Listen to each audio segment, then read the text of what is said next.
Watch KSTV weeknights at 7:30 and 11 Eastern, and anytime with Inside On Demand on Channel 103. Coach Brooks, how you doing, man? Doing all right, Chip. Long time. Yeah, I tell you what, you're the envy of all guys my age in America probably, because we're all wanting to get to where you are right now, which is retiring and living and enjoying life. I've seen pictures of you, having a good time with Lavelle Edwards. I see you're doing a lot of fishing. You get to golf whenever you want. Retirement's been pretty good to you, huh? It has been good. It has been very good. And, now that the season's about to kick off, do you miss it, though? I mean, is there a part of you that still has that fire in you that when, the weather starts to get cooler and two-a-day start that you wish you were still out there? Well, I miss the players for sure, Chip. Had a lot of great young men that I've associated with over the years, and certainly in my last years at Kentucky, we had some outstanding young men, and those are the guys that I really miss. Yeah, you talk about, those guys. I look at that, that 2007 team, and, by my count, which may even be a little low, there were 14 guys off that team ended up going to the NFL. And then you mentioned the high character guys like Jacob Tamme, Wesley Woodyard, Keenan Burton, Andre Woodson. Is that, when you look back on your legacy, is that one of the things you're most proud of?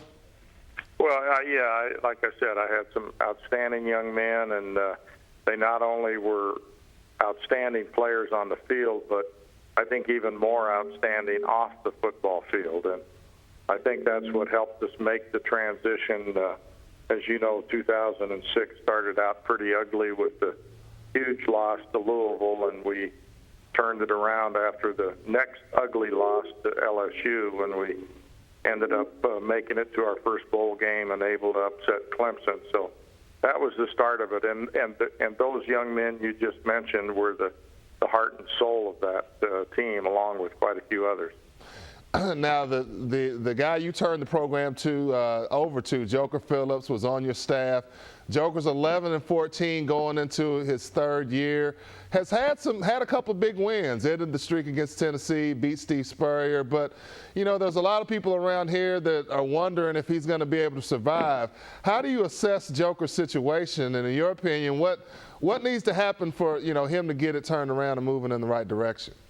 Well, it's not my job to assess that.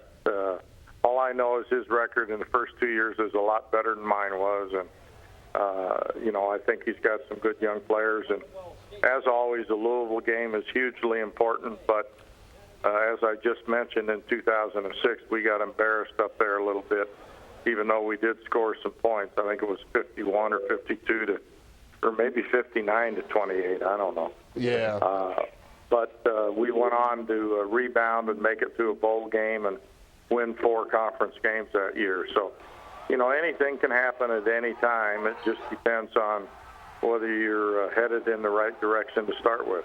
Right, and that next year, 2007, you pulled off an upset over a Louisville team that was ranked in the top 10. When you're a perceived underdog like UK is going into this U of L game, what are the keys? What has to happen for you to be able to pull off an upset? Well, you need to, hang on to the ball. Ball possession is important. You can't have cheap turnovers and give the opponent short fields. And if you can, you need to create some of those turnovers for yourself. But you need to play pretty error-free, and particularly on the road, because things can get a little noisy and raucous when you're on the road if things aren't going well. The SEC added Texas A&M and Missouri, to an already packed conference. You've got the Louisville game on tap. Do you feel like, in your opinion, with the SEC getting even tougher, is the Louisville game becoming less of a necessity to that program? Well, I don't know. I think it's a huge thing within the boundaries of the state of Kentucky. It's an important game, I think, from a rivalry standpoint, to have somebody outside of the league that you have a big interest in playing and the fans have a big interest in watching. In your opinion, I mean, you took Kentucky, you know, led a great run, probably one of the best runs in the history of the program. Got it turned around, went to bowl games every year.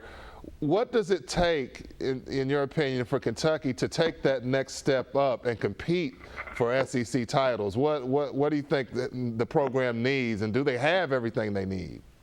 Well, you get a lot of Corey Peters, Jeremy Jarmans, and, you know, Andre Woodsons and Keenan Burtons and Jacob Tammys and the outstanding young men that I had on those teams, and keep adding to them, speed and talent and character. What was your take? You know, college football had a rough off season with, you know, the whole incident, situation at Penn State. Just there was really a lot of things that happened negatively that impact, shed a negative light on the game.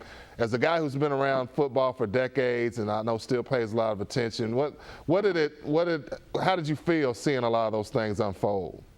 Well, I was saddened by it because Joe Paterno was a friend of mine, and the first year after I retired, I actually went up there and watched him play in a game up there, and that is, I think, a unique situation.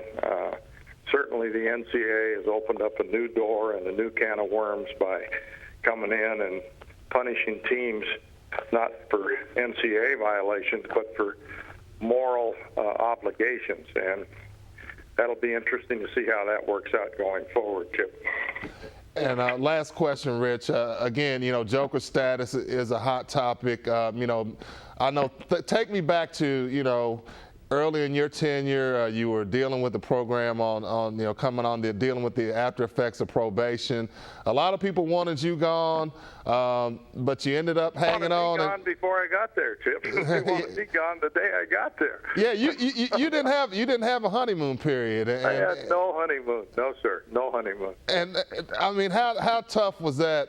You know, going through that. But then, you know, you had the time. Did you ever waver in your belief that if you had enough time, you could get that thing turned around? No, I didn't, but I certainly was nervous at times. Right. Well, Rich, hey, we appreciate your insight, man. Keep enjoying that retirement, and hopefully we'll catch up with you when you get to Lexington in the fall. Will do. Go Cats.